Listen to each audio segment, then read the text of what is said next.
a once tropical paradise. Antarctica is now covered by a massive ice sheet spanning 98% of its surface.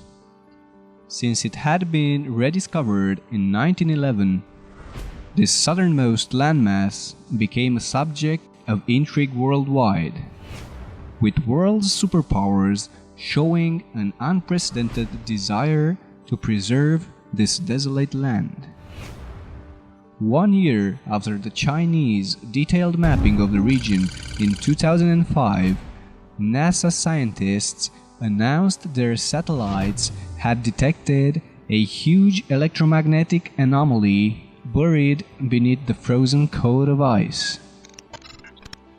Preserved under the Wilkes Land Antarctic region, the gravity anomaly, as it has been dubbed, stretches for about 151 miles beneath the ice and has a depth of about 2,800 feet.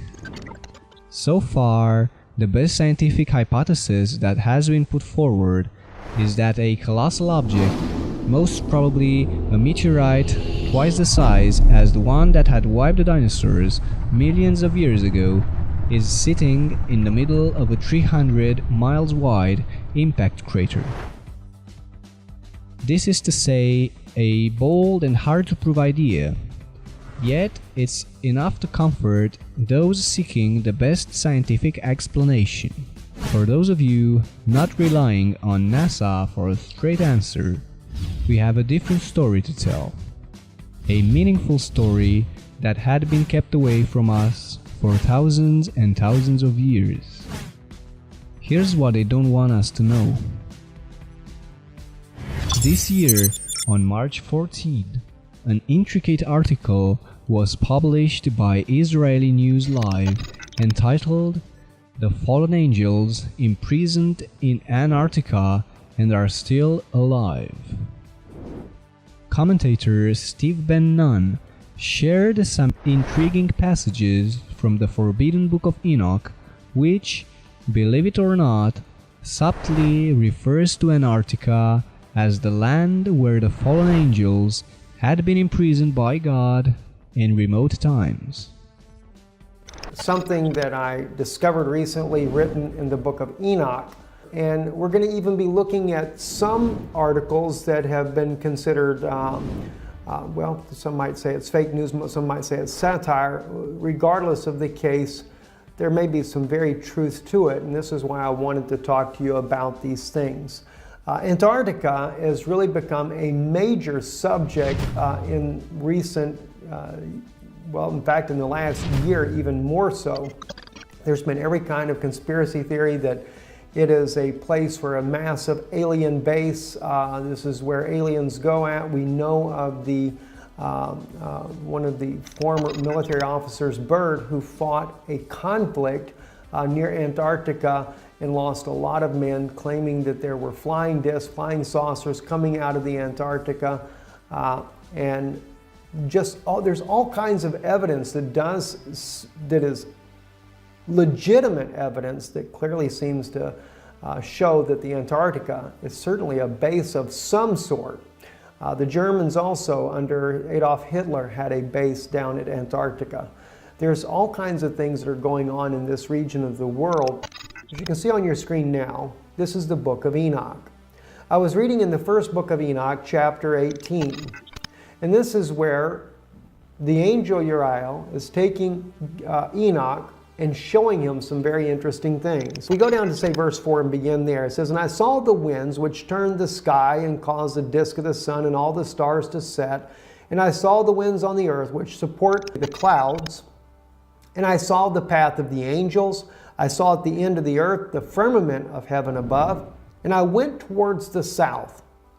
Okay, so he goes to the end of the earth. And he speaks about going towards the south. "And it was burning day and night, where there were 7 mountains of precious stones, and 3 towards the east and 3 towards the south." Enoch was the great-great-grandfather of Noah, the 7th generation of humans after Adam. He played an intermediary role between the fallen angels that had rebelled against the Lord and the righteous angels who served and did the Creator's bidding. Angels totaling 200 descended from the heavens and took women of their choosing, interbreeding with them and giving birth to a race of giant humanoids known as the Nephilim. The corrupted angels further taught humanity various tricks and crafts, and soon the earth became reddened from the blood of its creatures. War broke loose, and the natural order of things came to an end. And Azazel taught men to make swords, and knives, and shields, and breastplates, and made known to them the metals of the earth, and the art of working them, and bracelets, and ornaments, and the use of antimony, and the beautifying of the eyelids, and all kinds of costly stones, and all coloring tinctures. And there arose much godlessness, and they committed fornication, and they were led astray, and became corrupt in all their ways. Semiaza taught enchantments, and root cuttings, Armaros the resolving of enchantments, Baragial taught astrology, Kokabel the constellations, Ezekiel the knowledge of the clouds, Aragiel the signs of the earth, Shamsiel the signs of the sun, and Sariel the course of the moon. And as men perished, they cried, and their cry went up to heaven. This episode in human history culminated with a heavenly battle. Righteous angels fought against the corrupted ones, and the latter were defeated. As punishment, the Lord had cast them away in Tartarus, and there is reason to believe this prison is located somewhere in Antarctica.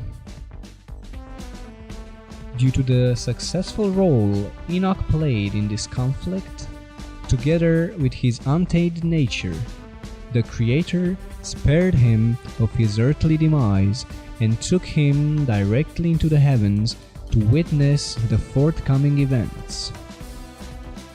Enoch's words are very suggestive, hinting at Antarctica as the spot where the corrupt angels were confined.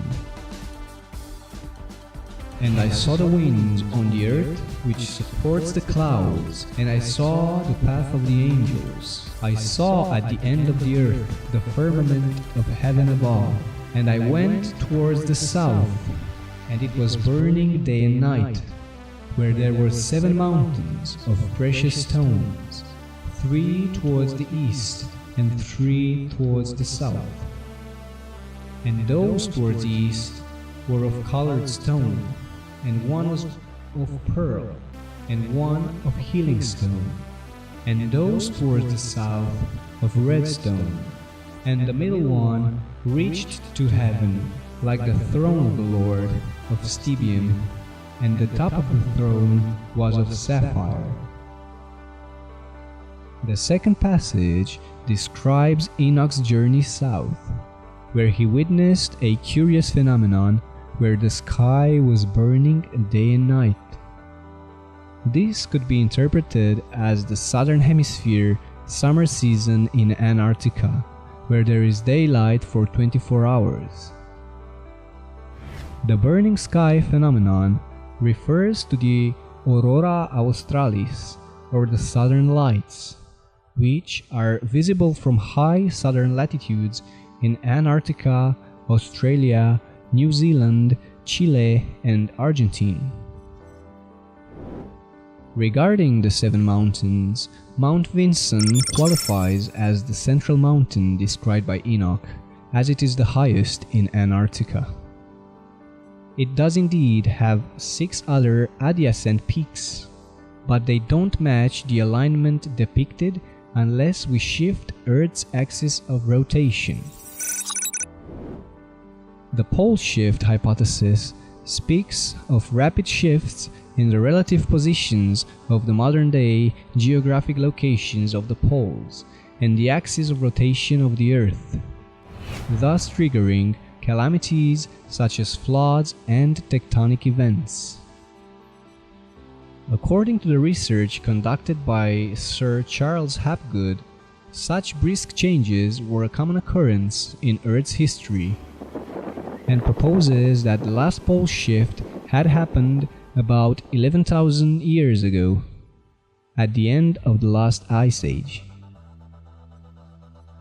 Was this the time when the biblical deluge took place? Was Antarctica transformed from a habitable land into a frozen, inhospitable desert of ice as a result of this pole shift? Were the corrupt angels imprisoned at the summit of the iconic Mount Vinson in the Antarctic Sentinel Range? Or maybe where the Wilkes Land anomaly is located? It is still unclear based on the above clues, but dots are slowly joining. The locations of the above-mentioned sites don't overlap, but they both present a veritable riddle awaiting to be solved. From what we know from the Book of Enoch, the angels are still alive and struggling someplace underground until the time of the redemption. The Book of Enoch further reads, "And like a spirit questioning me, the angel said, 'This is the place of the end of heaven and earth. This is the prison for the stars of heaven and the host of heaven. And the stars which roll over the fire, these are the ones which transgressed the command of the Lord from the beginning of their rising, because they did not come out at their proper times. And he was angry with them, and bound them until the time of the consummation of their sin, in the year of mystery.'"